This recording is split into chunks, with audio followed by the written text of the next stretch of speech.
आदेश अनुसार निकलने जा रही है। इसी के रिगार्डिंग आज आप सभी electronic media, print media, web media के सभी पत्रकार भाइयों का इस्कॉन खन्ना, इस्कॉन चंडीगढ़ की तरफ से हार्दिक स्वागत। आप सबको वेलकम। पूरा मैं आईडी बैंकेट हाल ਦੇ ਵਿੱਚ ਉੱਥੇ ਵੀ ਸਾਰੇ ਸਾਥੀਆਂ ਨੇ ਪਹੁੰਚਣਾ ਹੈ। ਅਸੀਂ ਅੱਜ ਆਪਣੇ ਪੱਤਰਕਾਰ ਭਰਾਵਾਂ ਦਾ ਸਨਮਾਨ ਵੀ ਕਰਨਾ ਹੈ, ਆਨਰ ਕਰਨਾ ਹੈ ਤੁਹਾਡੀਆਂ ਸੇਵਾਵਾਂ ਨੂੰ ਲੈ ਕੇ। ਤੁਸੀਂ ਹਮੇਸ਼ਾ ਹੀ ਰੱਥ ਯਾਤਰਾ ਨੂੰ ਬੜੀ ਪ੍ਰਮੁਖਤਾ ਦੇ ਨਾਲ ਕਵਰੇਜ ਦਿੱਤੀ ਹੈ ਤੇ ਅੱਗੇ ਤੋਂ ਵੀ ਤੁਹਾਡੇ ਤੋਂ ਹੀ ਸਹਿਯੋਗ ਦੀ ਉਮੀਦ ਕਰਦੇ ਹਾਂ। ਧੰਨਵਾਦ। हरे कृष्ण। पहले सिर्फ और सिर्फ जगन्नाथपुरी में हुआ करती थी,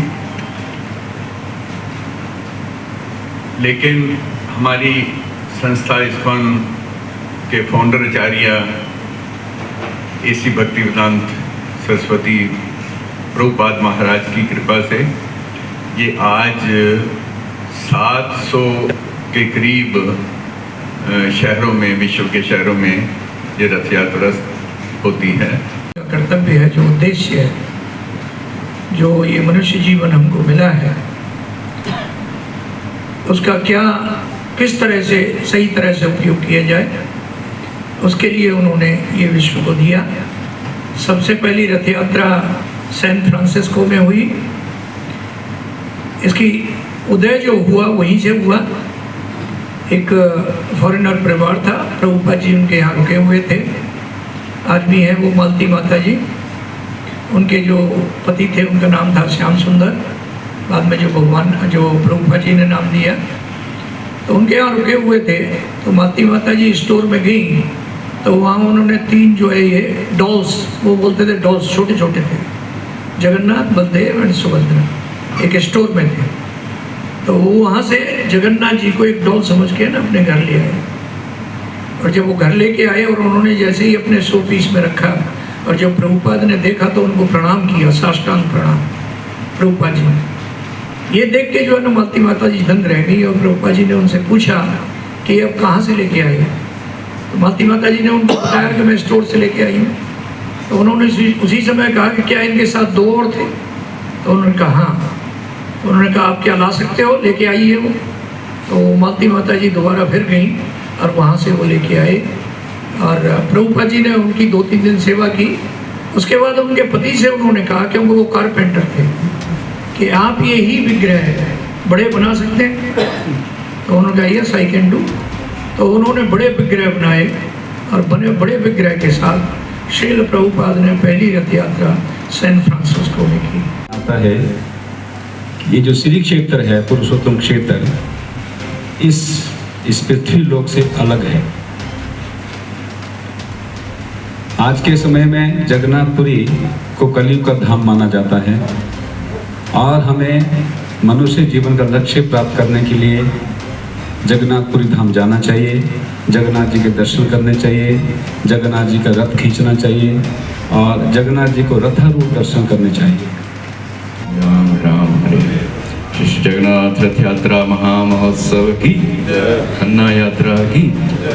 तो अपने शहर खन्ना में 8वीं बार भगवान की जो ऐतिहासिक रथ यात्रा का आयोजन किया जा रहा है, आप सबके खन्ना निवासियों के सहयोग से। और ये अवसर बड़ा ही भाग्य से हम सबको मिला है। जैसे कि हमारे जो वरिष्ठ भक्त हैं, प्रभुष प्रभु, तीर्थराज प्रभु और प्रिय गोविंद प्रभु जी ने बताया कि बहुत ही एक यज्ञ है ये, जिसमें हम सब लोगों को आहुति डालनी है। तो आहुति अपने मन से, भगवान सबसे पहले भगवान गीता में यही हम लोगों को हमसे जो है आशा करते हैं कि जीव जो है अपने मन को है सबसे पहले भगवान की सेवा में लगाए। रथ यात्रा का उद्देश्य है कि कृपा बांटना। जगन्नाथ जी बाहर भी आते हैं, वहाँ जगन्नाथपुरी में तो एक ही उद्देश्य होता है कि जगन्नाथ जी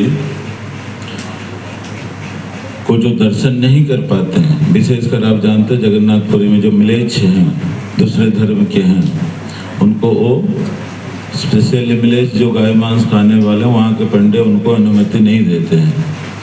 तो इसके कारण एक उद्देश्य ये था कि जगन्नाथ जी मंदिर से बाहर निकलते हैं साल में एक बार, कि उस समय वो व्यक्ति भी दर्शन कर सके, गले तक लगा सकते हैं। जगन्नाथ जी इतनी कृपा करते हैं जिसको कि जिनके अल्टर में अंतर्गृह में कोई पुजारी के अलावा जा नहीं सकता, उस भगवान को रथ यात्रा के दिन जब जगन्नाथ जी गुंडीचा पहुंचते हैं इतने कृपालु हो जाते हैं। आजकल साधारण व्यक्ति भी इतने कृपालु नहीं होता है, किसी के गले लगा ले, कोई गरीब हो, कोई अछूत हो, ऐसे बंदे को कभी मौका नहीं देता कि आके गले लगा ले। बहुत रेयर होता है कि बहुत बड़ा व्यक्ति कभी ऐसा एक दिन ऐसा एक मौका दे कि कोई भी आके गले लगा ले। लेकिन जगन्नाथ जी जो जगत के स्वामी हैं, जिनकी सेवा में हजारों लक्ष्मियां खड़ी रहती हैं, वो भगवान एक दिन ऐसा मौका देते हैं कि कोई भी आकर उनका चरण स्पर्श करे, अपने आलिंगन कर ले, कुछ भी किसी भी तरह सेवा करना चाहे कर सके। And our Prabhupada said most of the people in Kali Yuga are by nature lazy, misguided and misfortunate. So somewhere or other Srila Prabhupada came, and it is said by Lord Krishna is merciful, but his pure devotees is more merciful. So Prabhupada came to the West. Usually the Jagannath Ratha Yatra is known only in India. I am coming from Christian background, we don't know about Ratha Yatra. But when Prabhupada came 1972, and then our country also started Ratha Yatra. So I'm traveling different countries in the world, and mostly I am attending also Ratha Yatra. In Hong Kong there will be Ratha Yatra. In Pakistan there is Ratha Yatra. So the unity is there. Lord Jagannath unites everything. So in Malaysia also, after this I'm going to Malaysia, there will be 16 Ratha Yatras in a year. So this is Jagannath's mercy. The people will not go to the temple, but the Lord will come out to give blessings, mercy and service to everyone. मेरा नाम प्रिया गोविंद दास पवन सचदेवा नाम है मेरा। तो ये हमारी भगवान जगन्नाथ रथ यात्रा जो है 8वीं रथ यात्रा इस शहर में होने जा रही है, और ये रथ यात्रा सब्जी मंडी अमलोह रोड से 8 जुलाई को 1 बजे दोपहर को 1 बजे शुरू होगी, और इसका रूट रहेगा ये सब्जी मंडी से फिर जाएगी गुलमोहर रोड, मंदिर Shri Devi Dwala Chowk, Malerkotla road, GTB market, GT road, Mohalla Mata Rani, junior AS modern school, Pirkhanna road, Malerkotla road, फिर जीटी रोड की दूसरी तरफ आएगी, फिर समराला रोड चौक, नई आबादी चौक, रेलवे रोड चौक, शिवपुरी मोहल्ला चौक, ललहेड़ी रोड चौक। इसके ऊपर इनके स्टॉपेज हैं ये, ठीक है ना, जो मैं बोल रहा हूँ। फिर बस स्टैंड, समाधि रोड, नरोत्तम नगर, नज़दीक कोर्ट कॉम्प्लेक्स खन्ना के पास आकर ये संपन्न होगी। इसके बाद जगन्नाथ जी का विशाल भंडारा है वहाँ समाधि रोड पर। तो हम आपके थ्रू सब शहरवासियों को आमंत्रित करते हैं जगन्नाथ जी का प्रसाद उस भंडारे में ग्रहण करने के लिए, और सब शहरवासियों को हम विनती करते हैं कि वो इस रथ यात्रा में बढ़ चढ़ कर भाग लें। भगत जो है कहाँ से आ रही है संगत जी? वृंदावन से भक्त आ रहे हैं, कुछ आ चुके हैं, कुछ और भी आएंगे। उस दिन 8 जुलाई को मायापुर धाम से आएंगे, और जगन्नाथपुरी से और कुरुक्षेत्र धाम से आएंगे, और आसपास के शहरों से भी लुधियाना, चंडीगढ़ और अम्बाला, करनाल, ऐसे सब शहरों से भक्त लोग आएंगे कीर्तन करने के लिए।